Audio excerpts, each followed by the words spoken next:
Bismillahirrahmanirrahim.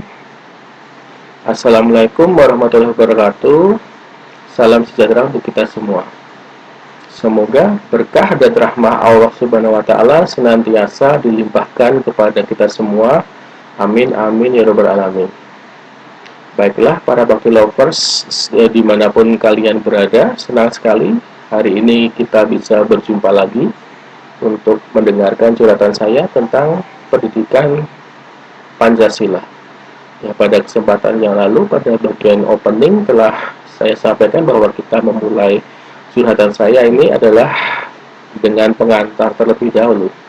Kenapa? Karena segala sesuatunya itu akan lebih indah jika terdapat pengantarnya terlebih dahulu. Kita tahu bahkan saat kita berdoa kepada Allah Subhanahu wa taala pun ada pengantarnya terlebih dahulu, ada adabnya sebelum kita berdoa. Jadi kita kan tidak mungkin ujuk-ujuk langsung bilang, ya Allah, berikanlah hambamu ini pacar yang banyak. Kita tidak langsung begitu ya, teman-teman bakti lovers, tapi ada pengantarnya dahulu ini agar kita memiliki kesiapan batin saat berkomunikasi dengan Sang Khalik sebelum akhirnya kita menyampaikan maksud yang sebenarnya itu. Jadi kalau kita berdoa kan biasanya kita membaca Asmaul Husna dahulu, yaitu dengan memuji dan memuliakan Allah Subhanahu wa taala dengan yang ada kaitannya dengan hal yang kita minta. Misalnya jika kita meminta ilmu pengetahuan, ya biasanya bisa kita awali dengan ya alim atau wahai yang maha mengetahui, atau ya hakim atau wahai yang maha bijaksana. Kemudian misalnya kalau kita memohon ampun, biasanya bisa kita awali dengan ya Ghafur atau wahai yang maha pengampun, atau ya Rahim, wahai yang maha penyayang. Pokoknya ada pengantarnya dulu, kemudian kita biasanya membaca kalimat tauhid yang mengekspresikan keimanan kita kepada Allah Subhanahu wa taala. Kemudian kita membaca sholawat untuk Nabi dahulu, kita mendoakan pemimpin-pemimpin terdahulu, barulah kita berdoa untuk diri kita. Jadi ada adab dan ada tahapannya dalam segala hal. Kemudian kita mulai bab pengantar Pancasila dahulu, sesuai yang saya jelaskan kemarin bahwa dasar adanya pendidikan Pancasila di perguruan tinggi adalah karena ada hukumnya, yaitu Undang-Undang Nomor 12 Tahun 2012 tentang perguruan tinggi. Pada pasal 35-nya menyebutkan bahwa kurikulum di perguruan tinggi wajib memasukkan pendidikan Pancasila, pendidikan kewarganegaraan, pendidikan agama, dan bahasa Indonesia. Hal ini berarti bahwa bisa dikatakan bahwa Pancasila berlaku sebagai dasar pendidikan nasional atau kerohanian dalam pendidikan nasional, apapun ilmunya, apapun bidangnya, apapun studinya. Yaitu bahwa kegiatan pendidikan nanti diharapkan dapat membentuk karakter dari mahasiswa. Jadi karakter building. Jadi karakter seperti apa? Yaitu karakter yang Pancasilais, karakter yang merupakan bersumber dari bangsa Indonesia sendiri. Jadi bukan yang kebuli-bulian gitu. Jadi apapun hasilnya, apapun outputnya, baik jadi dokter ataupun jadi ahli komputer, misalnya, itu muaranya adalah muara untuk membentuk karakter mahasiswa yang Pancasilais. Setelah keluar dari universitas atau keluar dari perguruan tinggi, menjadi seorang profesional, menjadi seorang akademisi, menjadi seorang praktisi, menjadi seorang peneliti, itu akan memiliki jiwa-jiwa perilaku yang mencerminkan nilai-nilai Pancasila. Itulah maksud bahwa Pancasila sebagai dasar dari pendidikan nasional.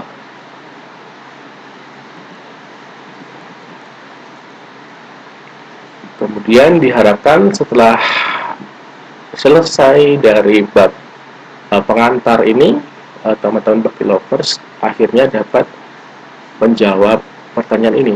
Perlukah pendidikan Pancasila pada perguruan tinggi? Perlukah? Kita mulai terlebih dahulu. Nah, jadi itu tadi antara lain tujuan dari pendidikan Pancasila untuk karakter building, sedangkan tujuan umumnya adalah untuk menumbuhkan wawasan dan kesadaran berbangsa dan bernegara. Ya, seperti kita ketahui bahwa kita akan mempunyai status yang sama apapun bidangnya, apapun profesi kita mempunyai status yang sama selain status kita sebagai makhluk sosial, yaitu sebagai makhluk yang hanya bisa melangsungkan hidupannya jika kita melakukan interaksi dengan makhluk yang lain, kita saling bekerja sama dengan makhluk lain. Nah, selain sebagai makhluk sosial, kita juga merupakan warga negara atau anggota dari suatu negara. Kita merupakan warga negara Indonesia. Maka dari itu, tetap diperlukan wawasan tentang kewarganegaraan, wawasan tentang dasar-dasar negara, yang pengetahuan umum tersebut antara lain bisa didapat dari pendidikan Pancasila dan pendidikan kewarganegaraan. Jadi secara umum, untuk menumbuhkan wawasan dan kesadaran berbangsa dan bernegara bagi kita semua, bagi kita sebagai warga negara, anggota suatu negara.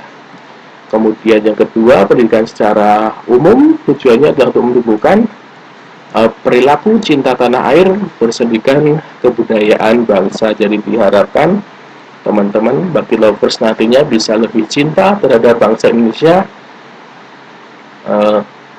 karena ya jangan sampai teman-teman sudah menjadi dokter, sudah menjadi ahli komputer, sudah menjadi ahli matematika, ahli peroketan, tapi nantinya setelah sukses hanya ingin kabur ke luar negeri, misalnya ingin pindah menjadi warga negara Amerika, menjadi negara Swiss, dan lain-lain, karena itu tentu saja bukan harapan diadakannya pendidikan oleh negara Indonesia ini, karena tidak sesuai dengan harapan-harapan dari masyarakat Indonesia. Seperti yang saya sampaikan sebelumnya, bahwa keputusan kita bukan hanya berdampak pada kita sendiri, tapi juga ada masyarakat di sekitarnya, ada harapan dari masyarakat terhadap kita agar kita bisa lebih memajukan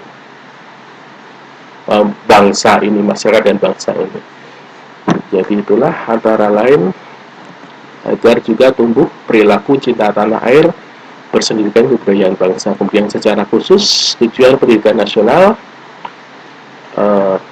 seperti yang terlihat untuk membentuk manusia yang berkualitas, beriman dan bertakwa, secara kreatif, cerdas, terampil, berdisiplin, beritas kerja, profesional, bertanggung jawab, dan produktif. Selain itu juga sehat jasmani dan rohani, berjiwa patriotik, mempertebal rasa cinta tanah air, kesetia kawanan sosial, kesadaran pada sejarah bangsa, sikap mengabdi jasa pahlawan, dan berorientasi ke masa depan. Jadi seharusnya setelah teman-teman mendapatkan pendidikan apapun itu, seharusnya teman-teman sudah mendapatkan poin-poin ini semua. Jika tidak mendapatkan ini, berarti ada yang salah dengan proses pendidikan nasionalnya teman-teman ini. Kemudian yang menarik adalah salah satu outputnya atau tujuannya adalah kesadaran pada sejarah bangsa dan sikap menghargai jasa pahlawan dan berorientasi ke masa depan. Jadi diharapkan teman-teman itu tetap menghargai sejarah, karena kita tahu ya, Bakti Lovers, bangsa Indonesia ini dilahirkan atau dibentuk dari keringat dan darah para pahlawan kita. Akhirnya kita bisa mengenyang pendidikan, kita bisa hidup layak seperti manusia ini adalah karena perjuangan dari para pahlawan kita. Maka itu kita harus jangan sampai meremehkan sejarah. Kita juga harus tahu sejarah bangsa, kita juga harus menghargai para pahlawan seperti pepatah internasional menyatakan bahwa negara yang besar adalah negara yang menghargai jasa para pahlawannya. Jadi diharapkan dengan pendidikan ini kita lebih menghargai sejarah, karena kita dapat mengambil banyak manfaat dari sejarah itu. Selain itu, selain kita sejarah, kita juga tetap harus berorientasi ke masa depan. Itulah yang diharapkan output dari teman-teman untuk menjalankan pendidikan nasional ini.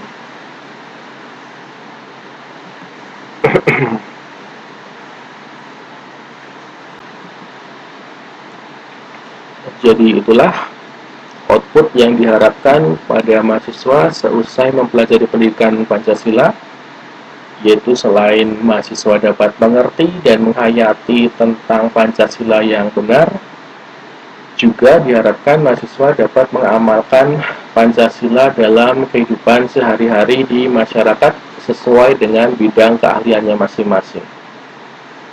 Nah, selain itu juga diharapkan kita sebagai golongan intelektual turut mengamankan Pancasila dari segala macam bahaya dari manapun datangnya. Karena kita mengamalkan kan berarti kita turut melestarikan. Dan jika ada fenomena-fenomena yang melenceng dari nilai-nilai Pancasila yang benar tadi, kita diharapkan untuk bisa aktif, bisa responsif mengamankan Pancasila dari fenomena-fenomena tersebut. Itulah outputnya. Kita lanjutkan teman-teman Bagi Lovers tentang sumber pendidikan Pancasila. Yang pertama yaitu secara historis. Seperti yang saya katakan tadi, kita jangan sampai meremehkan sejarah. Kita jangan sekali-kali meninggalkan sejarah. Itu menurut Pak Karno pernah bilang seperti itu, jangan sekali-kali meninggalkan sejarah. Kenapa? Karena di dalam sejarah mempunyai fungsi yang penting dalam membangun kehidupan bangsa agar lebih bijaksana di masa depan. Jadi jangan meninggalkan sejarah karena agar kita bisa menjadi lebih bijaksana dalam membangun negara ini di masa depan. Sedangkan menurut Cicero juga, Historia Vitae Magistra, atau sejarah bisa memberikan kearifan. Seperti istilah umum bahwa menyebutkan bahwa sejarah merupakan guru kehidupan. Jadi kita bisa mendapat manfaat yang banyak dari mengkaji sejarah. Kita bisa mengambil pelajaran ataupun hikmah dari peristiwa-peristiwa di masa lalu, baik peristiwa dalam negeri atau nasional maupun sejarah-sejarah yang dialami oleh negara-negara lain, bangsa-bangsa lain, baik itu sejarah keemasannya, baik itu sejarah kebagusannya maupun sejarah kemerosotannya atau keruntuhannya. Kita bisa mengambil hikmah dari itu. Contohnya saja di sejarah nasional dalam negeri, kenapa kok kita bisa dijajah selama 350 tahun ya. Kita pernah dijajah 350 tahun, bayangkan, itu lama sekali. Itu dari Hokage pertama Hashirama sampai Hokage ke-7 Naruto, itu sampai 7 generasi Hokage kita menjadi budak dari bangsa lain yang lebih sedikit, bangsa yang lebih kecil dari kita bisa menjajah kita selama itu. Itu kenapa kok bisa terjadi demikian? Nah, ini kita juga harus belajar dari sejarah tersebut. Yaitu antara lain adalah karena pada saat itu, mengapa sebelum masa pergerakan nasional selalu mengalami kekalahan dari penjajah? Karena saat itu kita bersifat kedaerahan. Kemudian karena saat itu kita kurang adanya persatuan. Kemudian kita kalah dalam segi penguasaan ipteks, termasuk dalam bidang persenjataan. Kemudian kita juga saat itu mudah dipecah belah. Maka dari itu kita juga harus belajar dari hikmah yang terjadi. Kita saat ini jangan mudah untuk dipecah belah. Jadi kalau kita lihat dari sejarahnya, Kenapa kita tidak bisa menangkal invasi asing? Karena dari daerah satu dan daerah lainnya itu masih mengadakan perlawanannya sendiri-sendiri, tidak secara kompak, tidak secara serempak melawannya itu. Jadi misalnya daerah A melakukan penyerangan, karena hanya satu daerah maka bisa ditepis oleh penjajah dengan mudah. Setelah daerah A kalah, baru daerah B menyerang. Jadi karena satu persatu itu, kalau misalnya daerah A dan daerah C dan daerah D menyerang bersama-sama, kemudian para penjajah melakukan perjanjian damai dengan negara C ini agar penjajah bisa lebih fokus melawan negara D. Maksud saya daerah D. Setelah daerah D kalah, barulah penjajah tersebut melanggar perjanjian damai dengan daerah C, kemudian menyerang daerah C. Jadi seperti itulah akhirnya daerah-daerah kita bisa dikalahkan, bisa dikalahkan perlawanannya karena kita tidak kompak, kita tidak serempak dalam melawan penjajah. Jadi itulah kita harus belajar bahwa kita harus lebih adanya persatuan. Di saat ini kita harus lebih bijaksana, kita harus mempertahankan persatuan. Kita jangan bersifat kedaerahan karena kita harus memikirkan secara skala nasional. Ancaman terhadap satu daerah merupakan ancaman bagi seluruh daerah NKRI. Begitu juga secara sosial, ancaman terhadap satu golongan, misalnya golongan buruh, itu sama saja dengan menyakiti hati seluruh warga negara Indonesia. Jadi kita jangan hanya, itu kan hanya untuk buruh. Saya kan bukan buruh. Iya, kamu sekarang bukan buruh, tapi kalau anakmu besok jadi buruh bagaimana? Atau saudaramu jadi buruh. Jadi kita harus tetap bersatu, jangan sampai kita dipisah-pisahkan karena status dan lokasi gitu. Kemudian kenapa kita kalah adalah karena penguasaan ipteks kita dulu masih rendah, jadi kita harus meningkatkan pendidikan kita. Jangan sampai kita tertinggal dengan teknologi di luar negeri semakin maju. Kita juga harus bisa selalu up to date dan lebih bagus lagi bisa lebih maju dari perkembangan teknologi luar negeri. Jadi pendidikan kita juga harus ditingkatkan setelah kita merdeka menjadi negara Indonesia ini.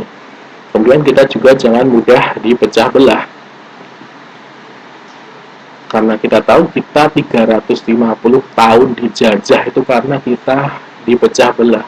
Jadi daerah A dengan daerah B saling diprovokasi agar saling berperang. Padahal yang senang siapa? Yang senang provokatornya itu. Provokatornya adalah ya para suspektor itu, para impostor itu, para penjajah itu yang senang melihat kita dipecah belah, melihat kita saling berkelahi. Di DVD et impera gitu.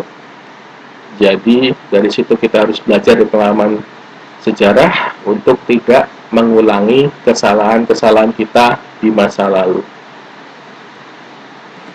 Itulah pentingnya kita memahami sejarah. Itu sumber pendidikan Pancasila secara historis.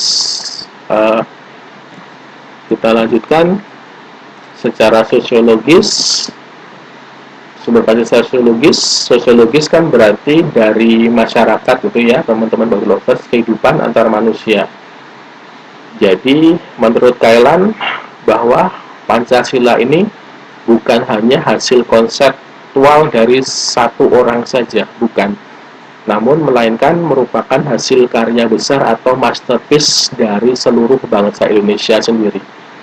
Yang diangkat dari nilai-nilai cultural atau nilai-nilai kebudayaan yang dimiliki oleh bangsa Indonesia sendiri melalui proses refleksi filosofis para pendiri negara. Jadi Pancasila itu adalah ditemukan oleh para pendiri bangsa melalui perenungan secara filsafatis, merenung yang lama melalui kajian refleksi filosofis untuk mencari apa saja sih nilai-nilai yang kita anggap baik oleh bangsa Indonesia ini sejak zaman dahulu kala, sejak zaman nenek moyang kita dulu itu apa yang menjadi nilai-nilai kebaikan dari bangsa Indonesia. Kemudian setelah ditemukan nilai-nilai tersebut dirangkum menjadi Pancasila kita saat ini. Jadi itulah maka menurut KLM bisa disebut Pancasila merupakan milik bangsa Indonesia karena digali dari nilai-nilai bangsa Indonesia itu sendiri. Jadi Pancasila merupakan masterpiece karya bangsa Indonesia. Karya bangsa Indonesia berarti bukanlah milik satu orang saja, bukanlah milik satu organisasi saja, bukanlah milik satu partai saja, bukanlah milik satu rezim kekuasaan saja, bukan milik suatu kekuasaan pemerintah saja, melainkan Pancasila adalah milik bangsa Indonesia. Gitu. Jadi bahkan founding fathers Pak Soekarno saja pernah menyampaikan bahwa kenapa diucapkan terima kasih kepada saya, kenapa saya yang diagung-agungkan. Padahal toh sudah sering saya katakan bahwa saya bukan pencipta Pancasila. Saya sekedar penggali Pancasila daripada bumi tanah air Indonesia ini, yang kemudian 5 mutiara yang saya gali tersebut saya persembahkan kembali kepada bangsa Indonesia. Jadi kita bisa ambil kesimpulan di sini bahwa Pak Karno pun menolak untuk dikatakan sebagai pencipta Pancasila itu.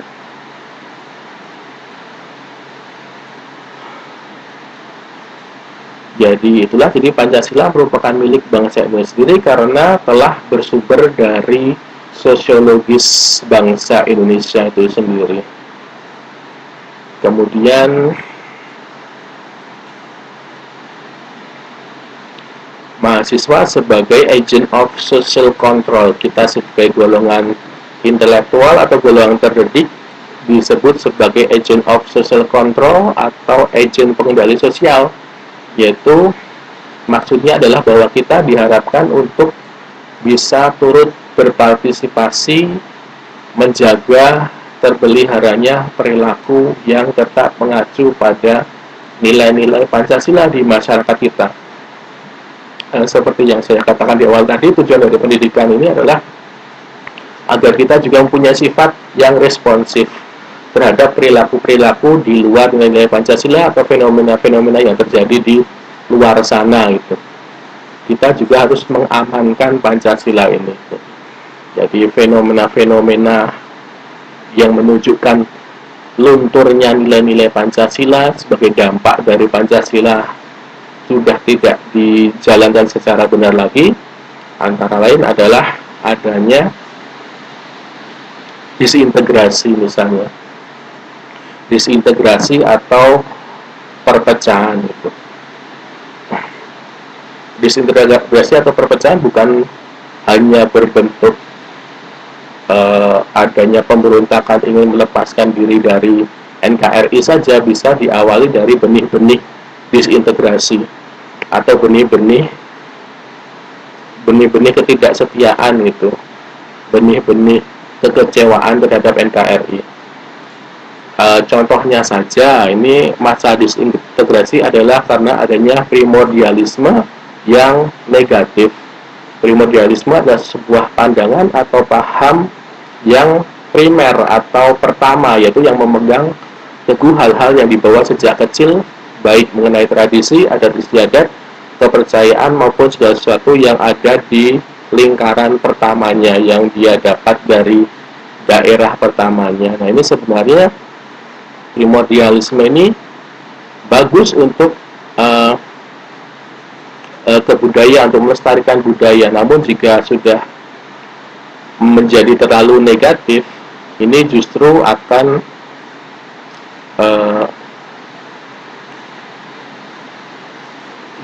sulit untuk mencapai kesatuan atau nasionalisme. Malah justru akan menunjukkan terjadinya integrasi atau persatuan nasional. Nah, sehingga seharusnya kita sebagai bangsa Indonesia bukan hanya terdiri dari daerah A atau orang B atau orang C saja, tapi kita adalah bersatu sebagai bangsa Indonesia, bukan hanya daerah A, daerah B, daerah C saja. Kemudian sifat primordialisme ini yang negatif akan menghasilkan turunannya dengan apa yang dikenal dengan etnosentrisme atau paham kedaerahan yang membanding-bandingkan budaya daerah lain. Jadi dia menganggap bahwa budaya miliknya sendiri itu yang paling baik, terlalu mengagung-agungkan daerahnya sendiri dibandingkan daerah lain dianggap dijelek-jelekan, dianggap kurang berbudaya atau masih jelek atau masih kalah dibanding daerahnya sendiri. Itulah bisa menyebabkan disintegrasi juga. Ini contoh-contohnya saja yang bisa menyebabkan disintegrasi. Padahal kita tahu kita akhirnya bisa merdeka setelah 350 tahun dijajah adalah karena persatuan dan kesatuan. Karena kita mempunyai satu identitas, yaitu negara Indonesia. Kemudian fenomena terkikisnya Pancasila yang lain adalah misalnya adanya korupsi.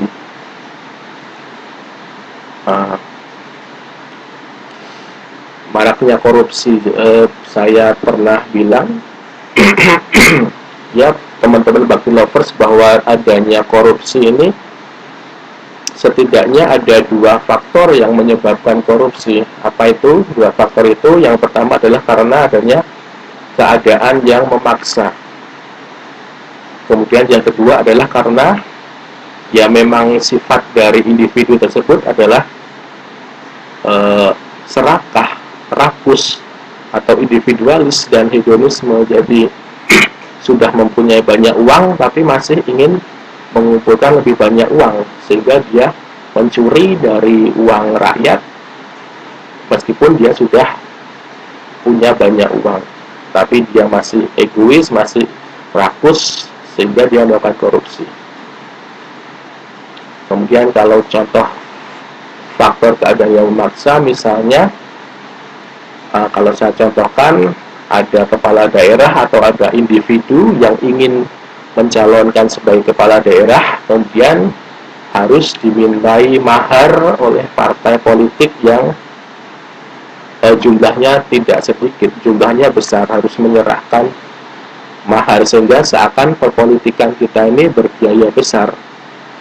Jadi bisa dirasio saja, jika kalau hanya untuk menjadi kepala daerah saja harus mengeluarkan uang 1 miliar misalnya, tentunya kita sebagai penduduk biasa kita tidak dapat percaya bahwa dia saat beneran menjadi kepala daerah yang dipikirkan hanyalah kepentingan rakyat. Kita tidak bisa percaya itu karena dia sudah berkorban banyak untuk bisa mencapai kepala daerah. Kalau secara rasio saja bakalan setelah menjadi kepala daerah yang dipikirkan hanyalah tentang balik modal. Nah, balik modal bagaimana kalau ada permintaan izin untuk menambang, tinggal di yes saja, asalkan ada amplopnya. Itu kan kita sering berpikir seperti itu. Kalau kita sudah mengeluarkan banyak biaya, banyak upaya untuk mendapatkan suatu posisi, kan kalau secara rasio saja pasti orang tersebut ingin mendapatkan keuntungan, paling tidak balik modal gitu kan. Jadi bagaimana bisa kita percaya kalau perpolitikan di negara ini masih politik berbiaya mahal? Itu sangat itu antara lain contoh dari faktor-faktor korupsi. Jadi ingin saya tekankan lagi bahwa kalau saya bilang korupsi itu adalah paham. Korupsi adalah paham. Jadi bagaimana cara menanggulangi korupsi? Ya paham dilawan dengan paham. Paham korupsi dilawan dengan paham nasionalisme, dilawan dengan paham religius, paham keagamaan. Jadi tidak bisa korupsi dilawan dengan hanya hukum saja, hanya aturan saja, karena korupsi itu paham. Bisa jadi kita saat menjadi mahasiswa ini kita bilang teriak-teriak anti korupsi, anti suap, korupsi itu tikus, kita menjelek-jelekan dengan para wakil rakyat di sana. Bisa jadi karena kita belum pernah melihat uang 1 miliar di hadapan kita saja, makanya kita bisa melihat seperti itu, karena korupsi itu paham. Jangan-jangan kita setelah menjadi DPR, setelah menjadi wakil rakyat, akhirnya bisa tergoda juga, karena kita semua ini adalah calon-calon koruptor. Karena korupsi itu adalah paham, maka dari itu paham harus dilawan dengan paham. Kita harus lebih meningkatkan paham nasionalisme kita lebih meningkatkan paham religius kita, agama kita sosialisme kita. Kalau kita mendapat banyak uang, banyak modal, saya contohkan saja dapat banyak kekayaan dari bangsa Indonesia, kemudian kita kabur ke luar negeri, kita menjadi apa di luar negeri?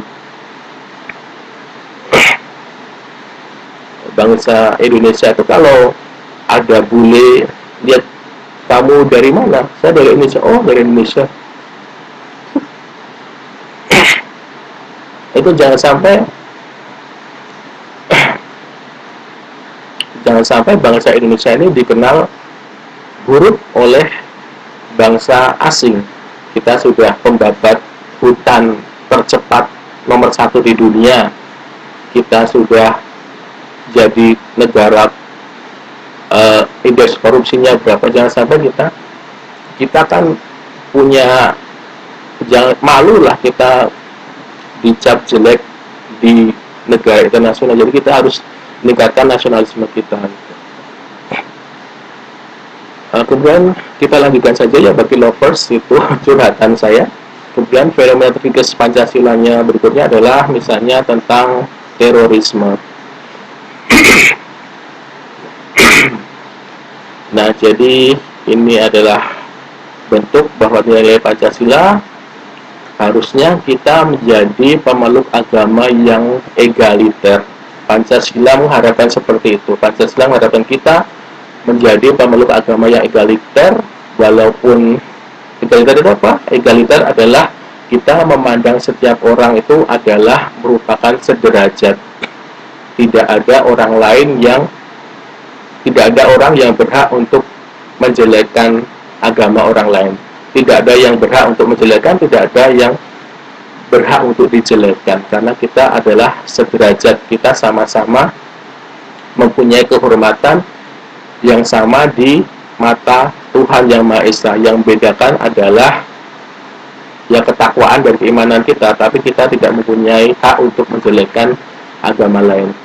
Jadi seorang pemeluk agama egaliter adalah dia melihat orang lain agama berbeda itu, kita tak memandangnya sederajat, kita harus menghormatinya sebagai sesama manusia, menghormatinya sebagai manusia yang sederajat, tidak lebih rendah dari kita. Itulah yang diinginkan Pancasila dari sila pertamanya.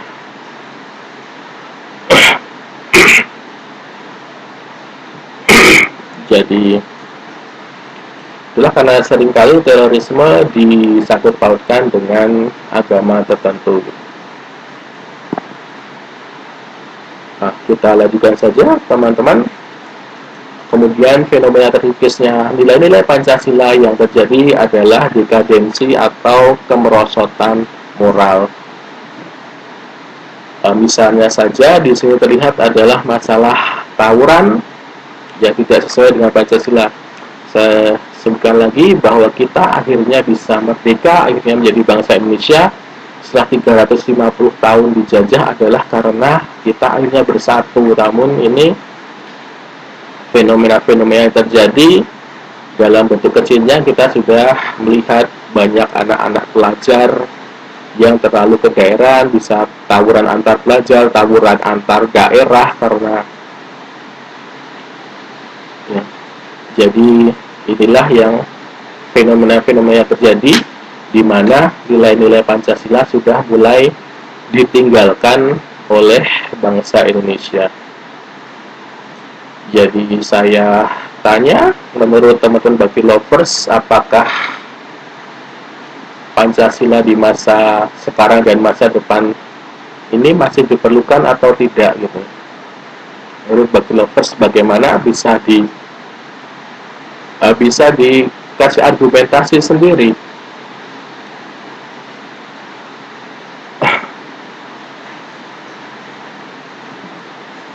Jadi kira-kira apakah Pancasila masih diperlukan dalam pendidikan nasional atau tidak? Gitu.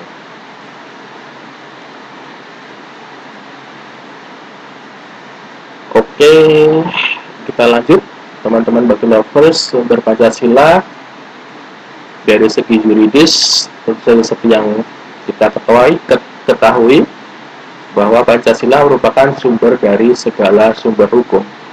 Segala peraturan hukum yang dikeluarkan di negara ini harus sesuai dengan nilai-nilai dari Pancasila. Jadi kalau ada peraturan perundang-undangan yang tidak sesuai dengan nilai-nilai Pancasila, dia lebih ke ideologi kapitalis misalnya, tentu saja itu akan menimbulkan konflik di dalam negeri, akan menimbulkan banyak perlawanan dari dalam negeri, dan sudah sepatutnya dilakukan uji material di Mahkamah Konstitusi, karena setiap produk perundang-undangan harus sesuai dengan sumber dari segala sumber hukum, yaitu Pancasila.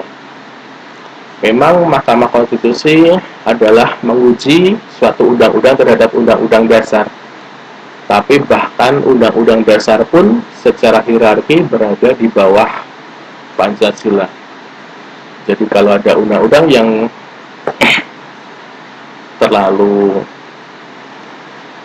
tidak sesuai dengan nilai Pancasila, misalnya ada peraturan harus memakan babi misalnya, agar harga daging ayam itu rendah, maka harus beralih ke babi. Tentu saja itu akan banyak konflik dan undang-undang tersebut akan mati atau tidak dilaksanakan secara sosial, tidak mempunyai penegakan hukum secara sosial, karena undang-undang tersebut tidak bersumber dari Pancasila. Jadi sudah seharusnya jika ada peraturan perundangan yang tidak sesuai dengan ideologi Pancasila, karena Pancasila adalah nilai-nilai yang bangsa Indonesia anggap baik, maka kita harus menolaknya. Kita juga harus menjaga tadi itu, kita harus mengamankan Pancasila, kita melakukan uji ke Mahkamah Konstitusi. Udah berapa lama ini?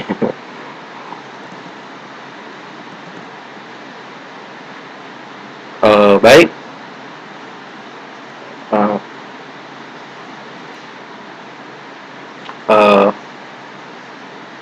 Terima kasih untuk Bakti Lovers sudah mendengarkan curhatan saya. Saya mohon pamit dahulu. Untuk versi 1 saya akhiri sampai sini. Jika ada saran dan komentar bisa dituliskan di kolom komentar di YouTube di channel saya, ataupun di aplikasi podcast saya. Baik, saya akhiri untuk versi 1. Terima kasih banyak untuk perhatiannya teman-teman Bakti Lovers. Sampai bertemu lagi di kesempatan mendatang. Wassalamualaikum warahmatullahi wabarakatuh. Terima kasih.